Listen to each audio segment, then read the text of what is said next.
su-aasha 72 wuxuu leeyahay saa'ilkani sheekh waan ku salaamay salaan kadib su-aasheedu waxay tahay waxaan ku noolahay waqooyiga Sweden salaadaha duhurka iyo casirkii way isu dhow yihiin xilliga la tukado duhurka waxaa la tukadaa 12 iyo 17 daqiiqo casirkana waxaa la tukadaa 12 iyo 23 daqiiqo waa xilliga barqada waxaa u dhaxeeya 6 daqiiqo ma isku jamcin karaa jamac ta'khiir ama taqdiim xilliga cisha ma barqankii ma meelaha waqooyiga Yurub salaaduhu waxay isugu dhawaadaan gelinka dambe inta badan salaada subax iyo salaada duhurku way kala fog yihiin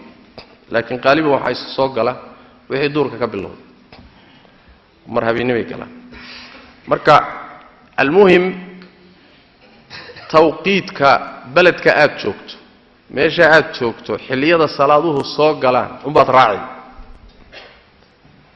waayahan waa la fududeeyay inta badanna dhulkaasi hooskii nusuustu isticmaashay lagama waa isticmaalaba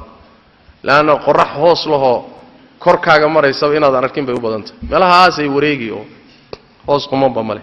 marka hooskii inuu isla ekaado inuu inta dheeraadeen xadiista ku timid laakiin waxoogaa waxa la soo dhaweeyay muxuu ahaayay culumta falaga iyo horumarka hadda laga gaaray baa waxay keentay waqtiga xilliga duurku soo galayo in jadwal ahaan loo ogaado saacadaha xilliyada haddii marka salaadii duhurka iyo salaadii casarku isu soo galaan oo middan markaad ka baxdo ta kala waqtigeedii soo galo way dhacdaa waa la tukan marka qaarkood waxa dhaxaysa waxay ka baxayaan duhurkii markay duhurka saa uga baxaan 5 daqiiqo kadib casarka la aqimo maalin dhaweyd muxuu ahaayay December teedi oo Sweden joogay salaadii jumcaha markaan tukanoon ka salaamo naqsan sunna xataa lama tukan sidaadii loo salaamo naqsaday haddana casarkii baa la aadaamayba isla meeshii baan ku tukan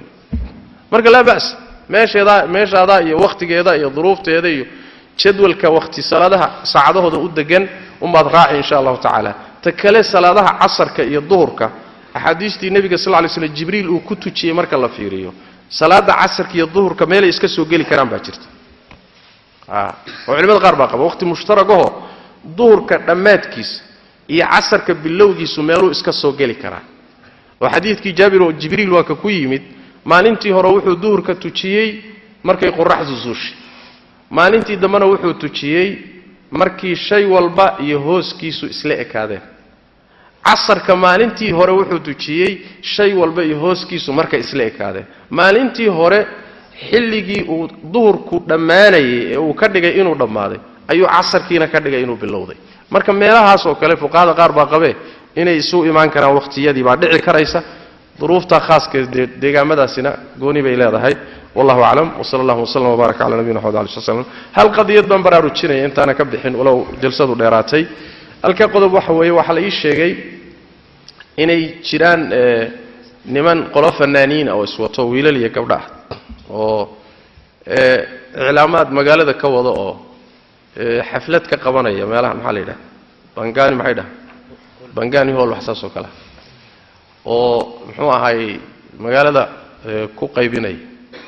marka waxaan dhihi lahaa dadkaas hal iska jiro iyo meeshaas yaan la tagin waxaasi waa meel ilaahay lagu caasinayo heesa iyo music iyo qashin iyo dumar qaawan iyo waa wixii shariica diiday kaaga daranay haddana lacag bay ka qaadanayaan bilaash ma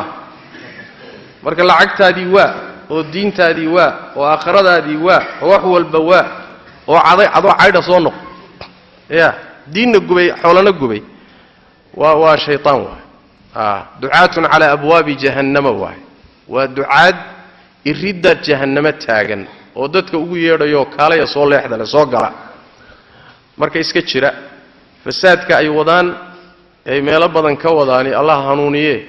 waa fasaad iyagana gubaya ummadana gubaya daayirtana ha looga nasaxeeyo khaasatan waqtiga ay ku soo beegayaan waxay leeyihiin waa sanadkii cusbaba bilaabanaya ha looga faa'iideysanaa daayirta war sanad cusub anaga ma lihi sanad cusub gaala iskale anaga sanadka cusub goormuu noo bilowda sanadkeenu cusub xataa ma garanayno imtixaanka in haysta sooma sanadkeena cusub muxaram waay waa soo dhaaf sooma ha ahaatee markuu bilanahayo mana boodboodno mana damaashaadno shariicaduna nooma jidin kaanagii haddaan u damaashaadi weyno ma ku kalaan u damaashaadayna ya dhallinyarooy hal iska jiro dadkaas waa dad ibtilaysan waa dad fidnaysan ayagana allah soo hanuuniyo ummaddana ha looga digo wabillahi tawfiiq sal allahu wasallam wbaaraka cala nabiyina moxamed wala alihi wasaxbi wasallam